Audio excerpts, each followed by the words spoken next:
Now to an on-your-side investigation. They are always ready when someone is lost or injured in the wild, but search and rescue teams go through a lot of training to make sure they are ready to answer that call.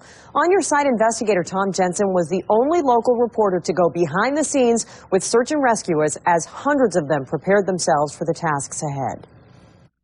We teamed up with search and rescue teams from across the U.S. and Canada so we could show our friends at home just how these crews are able to solve the mysteries of missing people. Millions of visitors travel to the forests and streams of Oregon and Southwest Washington every year. But annually, dozens of them are lost or injured in the outdoors. That's when search and rescue teams go to work. Everybody's doing this because of the same thing. We just want to bring that person home. Kim Kelly is one of 225 search and rescuers from the U.S. and Canada who just completed a week of training on Mount Hood. We trained with them and their canine helpers. There are two subjects that have walked out here that are currently in the woods. This German Shepherd from southern Nevada named Mia learns how to sniff out the trail of two people even as an Oregon rainstorm washes their scents away. She's like, this is too much rain, Mom. But the canine team moves forward in a mock search effort.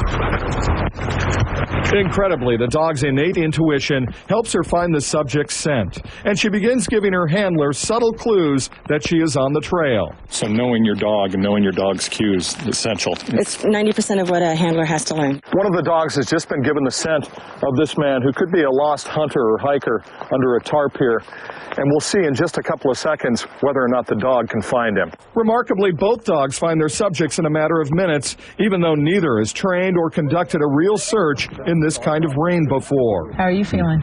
In drier conditions, human trackers use their eyes, not their noses, to find clues.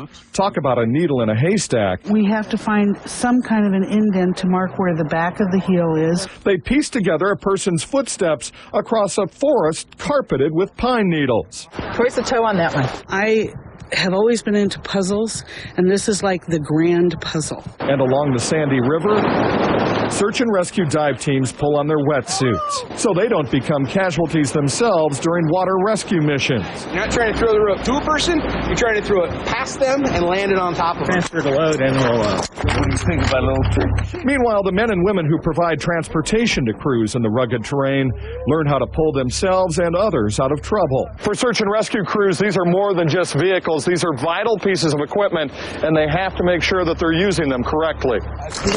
This is a high-lift recovery class, learning how to use what was originally a farming implement to recover a vehicle when winches and elbow grease are not enough.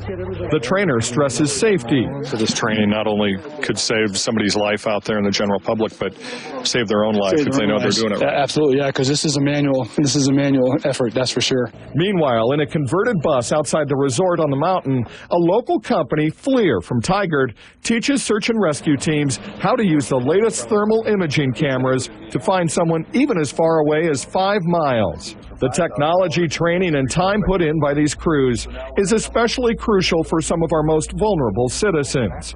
Just ask Kim Kelly, who specializes in finding lost Alzheimer's patients. An Alzheimer's patient not found in the first 24 hours, if they're found at all, have a 46% mortality rate. She says in some California counties, they have never recovered an Alzheimer patient alive when they have been missing for more than a day. Search and rescue teams know the math too well. The training has been very, very good up here. Very informational. We're going to take a lot home with us. And it's only going to get better. Tom Jensen, K2 News.